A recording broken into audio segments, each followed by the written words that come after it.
Hello， 上次跟大家讲了摩西五经成书的状况和时间，然后今天要看一下那时候成型的律法，在耶稣他当下的那个时代造成对社会的影响，因为这样子我们才能了解耶稣是被以前的那些摩西律法影响的，这样子我们才能了解说耶稣说某些话的原因，因为我们爱耶稣的话，要听耶稣说的话。哇，主日学。为了要讲这个 slogan 要铺陈。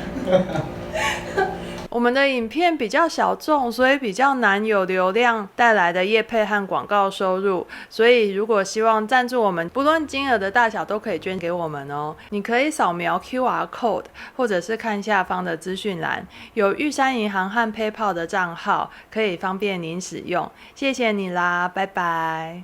他那时候和那些犹太人的对话，整个就是在犹太的文化背景里，十诫还有所有的旧约，还有摩西律法，对那个时代的文化有很大的影响。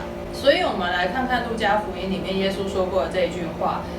耶稣对他们说：摩西的律法、先知的书和诗篇上所记的，凡指着我的话，都必须应验。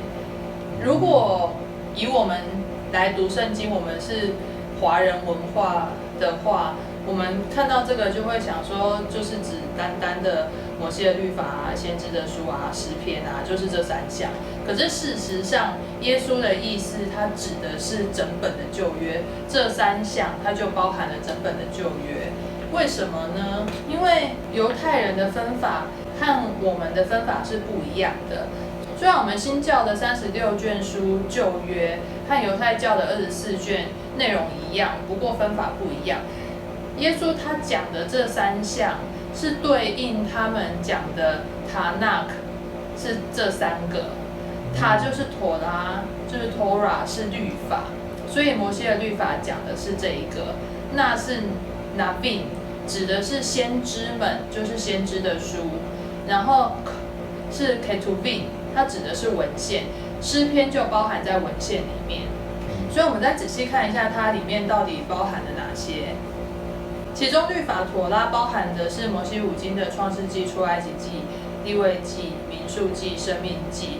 先知书的Navim，它是分为前先知书跟后先知书，跟我们的分法不一样。前先知书包含了约书亚记、士师记、撒母耳记上下是同一卷书，列王记上下也是同一卷书。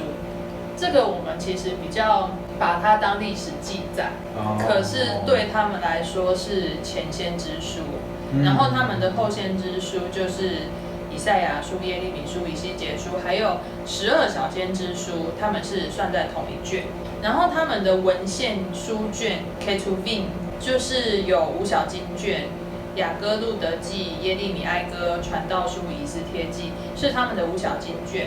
然后他们重要的5个节期刚好会对应这5小经卷，而且他们会在那个节期的时候朗读5小经卷。很有意义的文化。对，其实它是有象征性的意义。这个部分我妹妹会做，然后因为我没有准备背不出来，所以现在我不敢讲。好，没关系。好，文献里的智慧之书就是诗篇、箴言、约伯记。然后我觉得很有趣的事情是，刚好这3个就是诗歌体的。会不会有人知道诗歌体？那你可以好好上一下国文课吗？没有，有没有比较婉转说法？查一下 Wikipedia。总之诗歌体就是每一句每一句短短的，还蛮好辨认的。关关雎鸠之类的，没学过。好，接下来文献里其他的部分包含了但以理书，然后历代志上下算是同一卷书，以斯拉尼西米也算在同一卷书，所以这个就是耶稣指的整本旧约圣经，其实就是他讲的这3个：摩西的律法、先知的书、诗篇上所记的。如果我们不知道的话，我们可能就会觉得诗篇上所记的，那耶稣是讲说只有诗篇吧？可是其实耶稣讲的是一整个文献。如果说只有诗篇的话，那其实箴言的第8章它是很重要的弥赛亚预言。那这样子耶稣讲的就无法囊括这个部分了。所以我们要知道耶稣他真正的意思其实是这一整个。然后耶稣还说过，莫想我来要废掉律法和先知，我来不是要废掉，乃是要成全。这个也是一样的，律法在这里指的就是摩西律法，然后先知指的就是先知和文献。他这一次没有讲文献，可是其实就是包含文献，因此耶稣他在讲这一句话的时候，指的也是整本旧约圣经。所以我们这里小小的结论一下，不论是用希腊文或希伯来文，或者是亚兰文记录下来，只要中文是翻译成律法、先知、诗篇，是3个或2个连在一起讲的话，自动对他们的社会来讲就是一个约定成俗，或者是像片语的概念，就是指整本旧约。然后其中的律法指的就是摩西律法，也就是摩西五经。然后这一个律法的字，妥拉的这一个字，其实原本含有的意思有5个。第一个最原始的意思就是训诲，训诲是什么意思？教训。哦，中文里面吗？训诲在中文里面是这样子的意思。应该是吧？因为其实日常生活中没有用到什么训诲啊。哦。所以我其实就算查字典查说意思是训诲，我就会想说那中文的训诲是什么意思啊？我其实不会知道，因为太少用了。我觉得它可能也有点文化背景吧，就是以前的也不会像我们现在随便到处都有老师，然后教育那么普及，所以他的老师就是可能是请到家里，或是你特别去一个地方，然后专门向一个师傅这样子学，所以那个师傅他教导你的话，然后还有你的生活准则、道德规范什么这些都会教。对，那如果你没有去上学的话，或是你家里没有钱，或者你家不是贵族，所以没办法请老师来，那就是你的父母教你。哦，原来训诲是这个意思，因为太少用了，然后我根本就不知道。我猜应该是这个，根据古装剧。还不错啊，因为这个跟后面要解释的就很接近，因为这一种有点像是你请那一位老师来你家。然后那个老师的价值观你是认同的，所以你听那个老师讲的话，你想要跟那一位老师统一意识形态，然后你也认同那个老师的价值观。我觉得训诲是这种意思。因为后面我想要比较的就是10句话，它是训诲，它不是诫命或戒律或规条。好，后面我们会讲到这2个的比较。可是原来是这个意思啊，那这样子其实很有待考证。我怎么会一点概念没有？古文没学好。我不知道，古装剧要看。好。妥拉的第2个意思就是10句话，也就是我们常说的10诫。旧约里面神最原始说的时候是10句话，他说了3次。就是 10 words。然后再来是摩西五经，也是妥拉代表的其中一个意思，就是前面讲过的创世纪、出埃及记、利未记、民数记、申命记。然后圣经里面用妥拉的时候，通常指的就是这个意思，指摩西五经。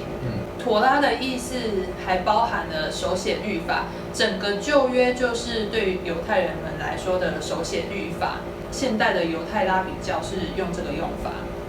再来是他们的口传律法，这个要解释一下。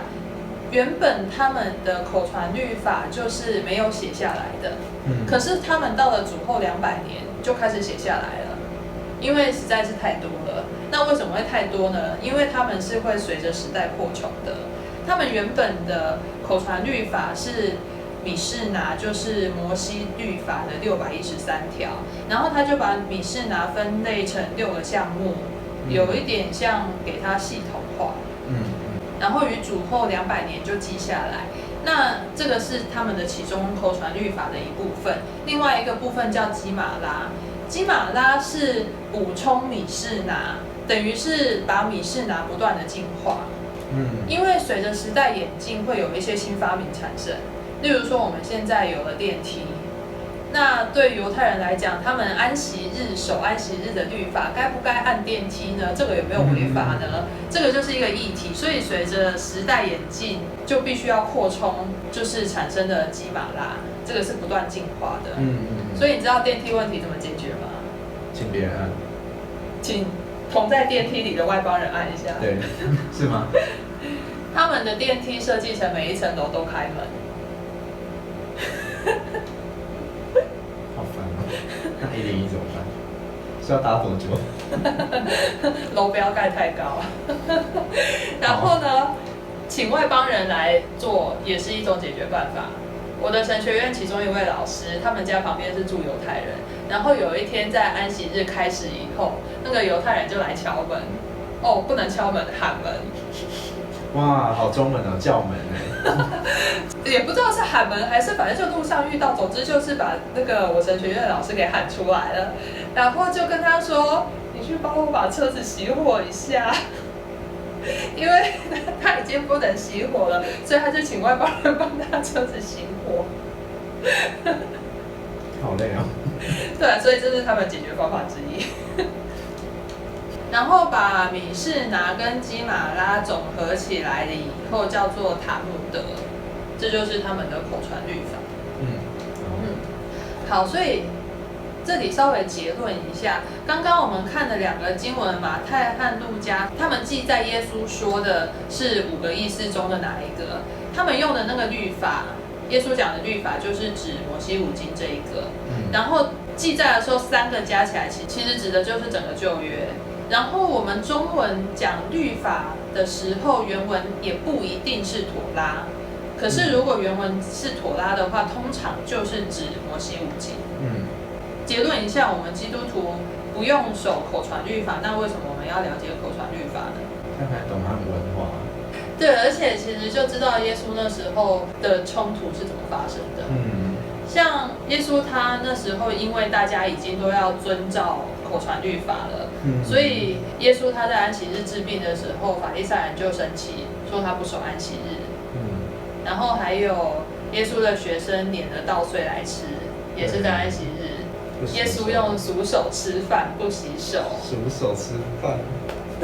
对啊，我记得圣经里面是讲数手吃饭，这个就都是违反了口传律法，因此法利赛人就很不高兴。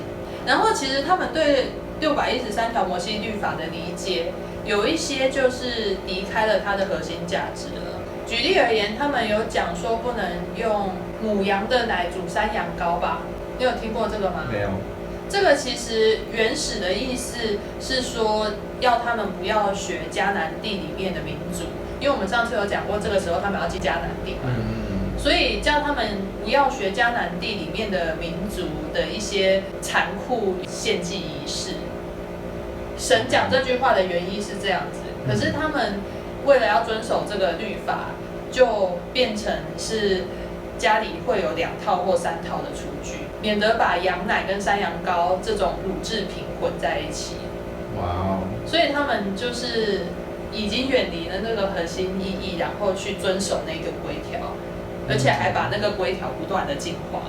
然后还有他们，我忘记确实是怎样，就是奶跟肉必须要什么先吃，不能另外一个先吃。举例而言，就是奶可以先吃，肉不能先吃。然后吃了过了多久，你才可以吃接下来那一样，因为不然它在肚子里面也混在一起了。是没错，因为好像中医有类似的概念，这个会容易落散。对，可是核心意义其实只是不要学迦南地残酷的祭祀习俗而已。